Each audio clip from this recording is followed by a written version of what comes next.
dandelion here. Just wanted to bring you along for some plants. But first, that's one of the only springs around here. So this is coming out from under the earth, one of the most amazing springs here. And I drink from it very constantly, despite the fact that many people are super afraid of it. There's even big scary signs. I'll show you the big scary sign. What's up, friends? Welcome, welcome. Going on a plant walk. So look at this sign. Ah!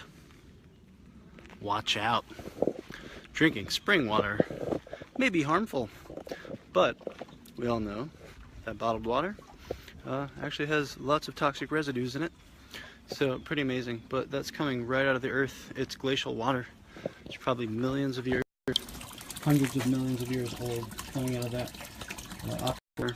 It's an amazing thing. So I'm going to take you all on a bit of a plant walk and show you some things, because it's so amazing that everywhere is about to be mowed. It's like a race right now to not let all this stuff get mowed down and chopped into bits, which probably actually is a contributing factor to releasing carbon. We're literally conditioned to mow our food and medicine away. So I'm going to show you all how much is right in this parking lot of this park.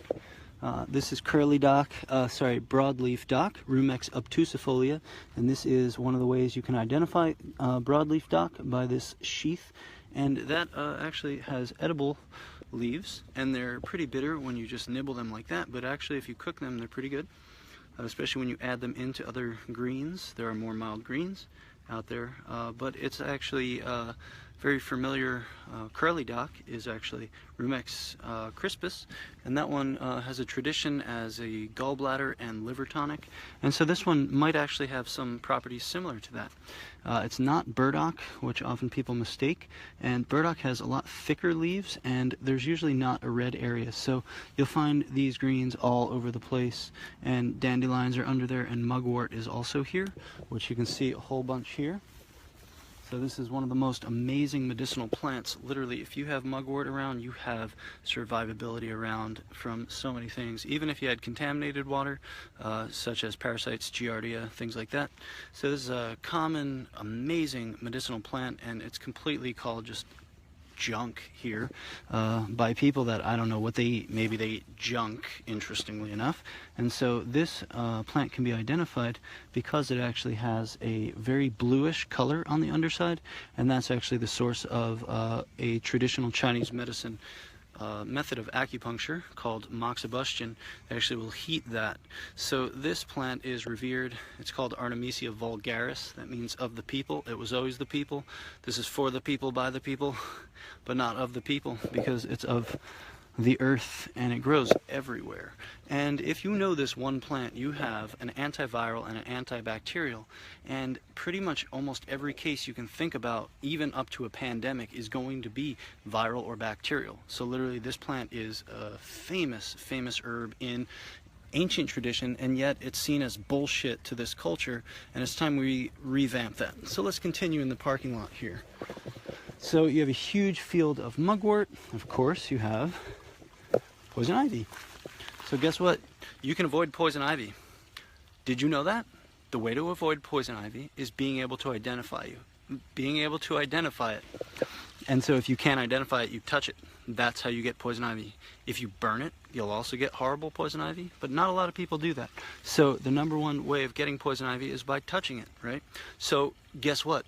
Don't touch it. It's amazing. But first you have to figure out how to identify it. So it has 3 leaves. You've heard the idea, leaves of 3, leave them be.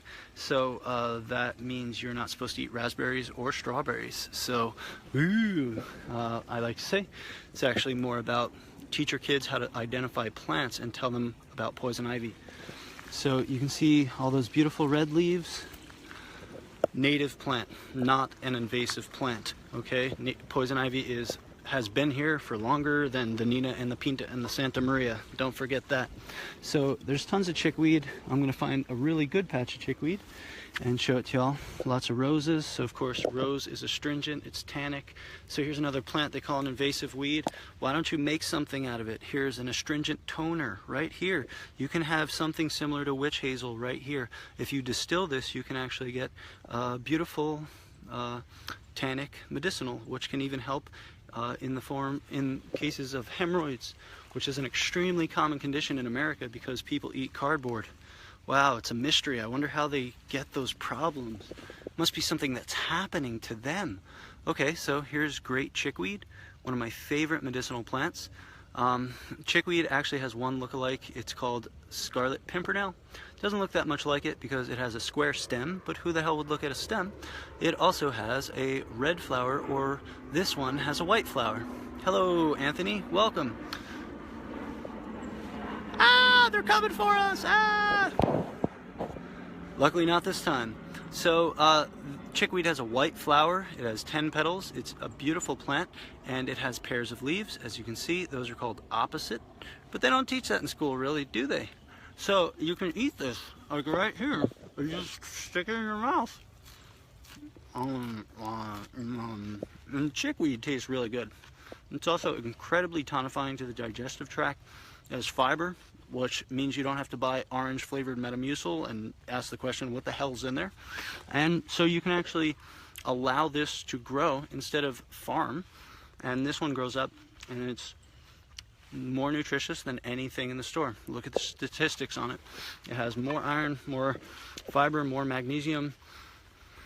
It's just a more healthy plant.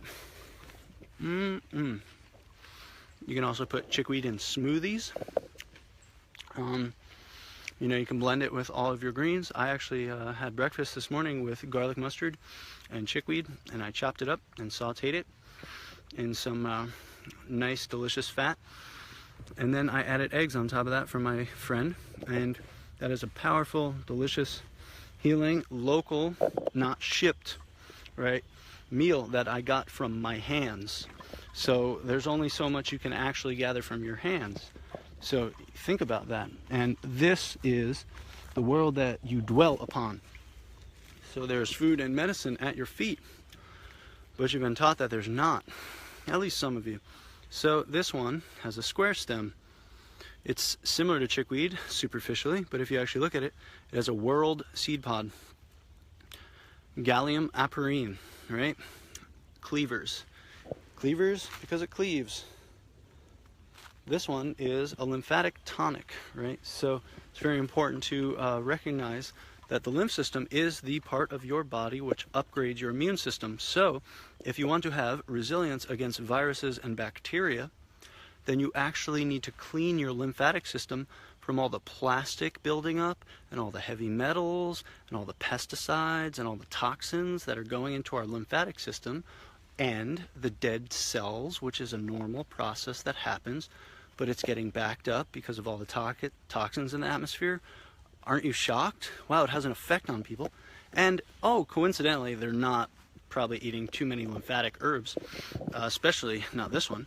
So there are a class of herbs called lymphatics, and they're very important for the lymphatic system. It's a very important system which people have learned nothing about in the mainstream media. You're not going to see that on Fox News or CNN. And this one is a somewhat bitter plant, but bitter. Detoxifies the liver, detoxifies the blood, cleanses you, reduces toxins from your body, right? Helps you detox. So bitter flavor is essential. It's not an option. It's not something that you're supposed to like or not like. Your body doesn't care if you like it. Your body needs it. It's for the overall wellness of your being. So chickweed is able to be chopped up and dried and applied into a tea. There's also another one, which is sweet woodruff, which is a little harder to find. That one, if you dry it, it'll actually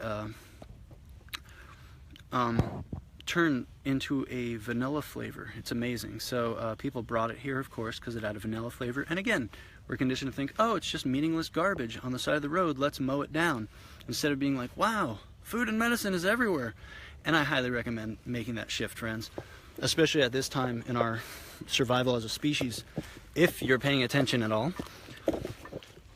What's up, Barent? Thank you, Bonnie. Thanks for joining, friends. I'm in a park in New Jersey, about 3 feet away from the parking lot. And since they haven't coincidentally mowed yet, there's food and medicine everywhere. Oh my God. So this, it's as if there was a conspiracy to make you think that you need to chop all the food up into small pieces so you'd never realize it was there. And so we all have an illusion of astroturf, and we look at it and it's supposed to be plastic grass. But when you let it grow, you start to see all this diversity, and the problem is somebody conditioned somebody to think that it was meaningless garbage. And now we go all the way around the globe to bring it back to us.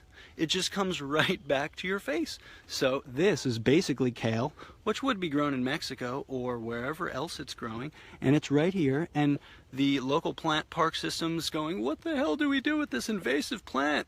As if they eat, you know, something from their environment. So if we ate this plant, it wouldn't be a problem. It would be a regenerative system. It would be a regenerative source. So it's a big secret now. And it's a very magical thing to be one of the very few people who are crazy enough to eat garlic mustard, which is an invasive plant, which again has more nutritional analysis showing that it's more nutritional than anything that you can get in the grocery store. And this one happens to be totally free all over the place, and people don't know what to do with it. Why don't you put it in your mouth? So what I love to do with garlic mustard is I will pinch off the tops. These are a little spindly, so you can either pinch off the tops like that, right? Or you can actually break the whole stalk off. And with a plant, you know, you have the world leaves on this. So if you actually go the reverse of that, you can strip it right off. Whoops. So you can just do that to a whole bunch of plants. And you just put it in your forager bag, and you're starting to get dinner. It's amazing. So I've been eating lots of garlic mustard. Here's another beautiful one. So garlic mustard, of course, since you know your botany, 4 petals, right? World seed pod. This is a very indicative thing, right? It's like broccoli clusters, right? So all brassicas are edible. We all know that. Duh, don't they teach that anymore? So any brassica all around the world, if you learn one plant family, you actually have a food anywhere. So also medicinal, right? There's been lots of study of brassicas and their cancer-fighting properties, and these are high in provitamin A, which is a precursor of vitamin A, and they are just amazingly delicious when you saute them. Nice to hear, Bonnie. Yeah, stinging nettle is one of my favorites. Totally great. Yeah, awesome, Jenny. It's all over your backyard. It's so amazing. Look at this great farm that I didn't do. Isn't that a great model? I mean, it's the lazy man's farming, right? You could just sit on a hammock, and then you could just totally grow food. It's super easy. So here's another example of another product. It's not a product, it's biology, but this is delicious and edible and could be used similarly to mustard greens, but barely anyone gets flowers in the grocery store. So it's beautiful, it's pungent. Of course, we know pungent also helps with detoxification. Pungent is a fancy word for spicy. So you get this really spicy green, which of course is always indicated to stimulate digestion, increase circulation, and be anti-parasitic, for example. So you're getting multiple healing factors in every plant. Turns out, coincidentally, you're not getting multiple healing factors in every pharmaceutical. Why is that? Because they're isolated chemicals. Guess what? This is biology. There's no isolated chemicals. It doesn't work that way. They all share. They all borrow. They're trading. They're constantly working. Look at the ground. You think it's not moving, right? You think nothing's happening? The internet. Look at the internet. How many people are working on the internet right now? Coding it, changing it, evolving it, manipulating data, upgrading it. How fast do you think that the internet is growing right now? Well, every bit of rock that ever existed on the planet is being absorbed by all of these plants. Their roots are doing something. They are in a relationship with bacteria. They are in a relationship with mushrooms.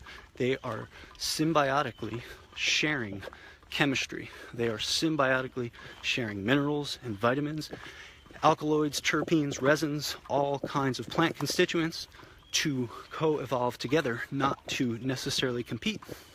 So we made a fundamental mistake, thinking that everything was trying to kill itself, or kill each other, I should say. As a result, I forget the famous philosopher who said nature is mute, but it was Terence McKenna who said, if nature is mute, it is actually that man is deaf.